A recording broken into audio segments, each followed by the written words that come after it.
Hello everybody, this is Reviews and More, back in a quick home item review. This is the Ecowell Tower 3D Flame Ceramic Heater. This is a item, it costs about $100 on Amazon. I will put the link in the description, and it is a very nice and looks very elegant kind of space heater. So again, the price is $105. I think they do a discount every now and then. There's my glorious feet. I appreciate the tips if you give any. But the joke aside, this is a perfectly functional heater. It works very, very well and does not look super junky and trashy. It has an oscillating function.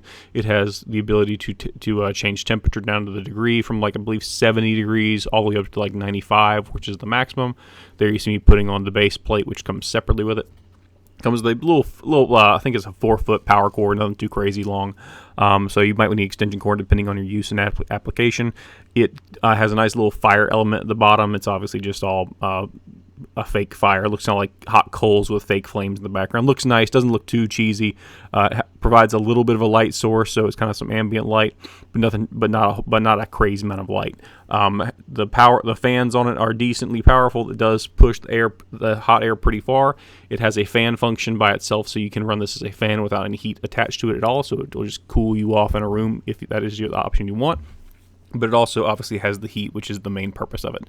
So there you see me switching it on, then you can kind of go through all the motions. It's all very self-explanatory. There's nothing super special about the instructions or how it works. It comes with a little remote, although it's very, very small and easy for me to lose, but it is there. It does work. It works at the distance of at least a large room, so you should be able to adjust it from a distance. One slight flaw to that is the fact that the top is flat, so you can't see the adjustment to the temperature from any kind of distance unless you're like right over top of it.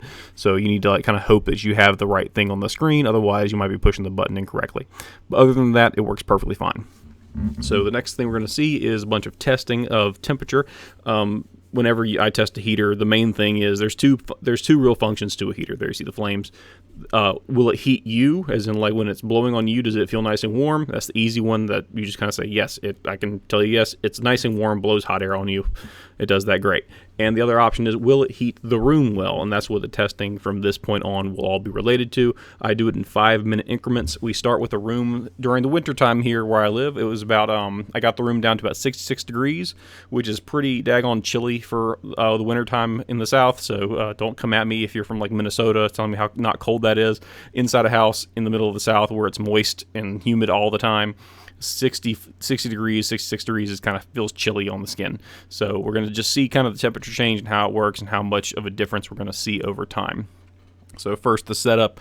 You see the room. I've tested in this room before other heaters, and we'll go from there. Alright, so here's the room. You see the windows open. They're open to let in the nice cold outside air. All the heat in the house is turned off for this testing, so we got this room down to about 66 degrees. I could have waited longer, but then it would have been just ridiculous. I didn't feel like waiting that long to do this test. This is more just a proof of concept. So first thing we do was get the thing turned on. And again, this heater works perfectly fine if your only purpose is to have hot air blowing near you to make you feel warm in a room. Does that perfectly. The rest of the test is just making sure that it will actually heat the entire room up and give you some kind of relief to the cold. My family personally uses these in lieu of heating an entire house on a central HVAC system. So this allows us to kind of just spend 1,500 watts an hour, which is the max rating for this particular unit. It allows us to kind of save power but still keep the rooms warm, because when I'm working during the day, I work from home. If my family's out there outside doing their own thing, kids at school, wife's at her work, I don't need to heat the entire house. I need to heat the room I'm working in. If it's cold, I don't need to sit there and run the rest of the square footage and bump up the power bill. So that's why we use these heaters, and that's kind of the purpose we use them for. So there we see, after about 10 minutes, we get about 7 degrees in change in temperature. So that's pretty good, considering it's about a 300 square foot room, maybe. I went bad at math here, 15 by 15. Yeah, so that's about 300? Oh wow, I'm stupid. 225. I'm so bad at math. Good thing I do this and not don't do math stuff, so don't worry, I'm not an architect. So about 225 square feet. Sorry for the focus. 73 degrees in 15 minutes. So we're up to now about 12 degrees in temperature.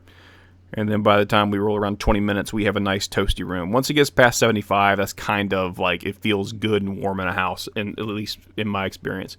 So you can heat a single room up to 75 degrees in about 20 minutes, which is pretty good because it means that you don't have to heat the entire house up to 75 degrees, which obviously takes a lot more BTUs, a lot more power usage, and overall saves you a little bit of money just to have this option available. Also gives you the mobility, so obviously you can move these things back and forth. But other than that, guys, thanks for watching. Hit the like and subscribe button, and have a great day.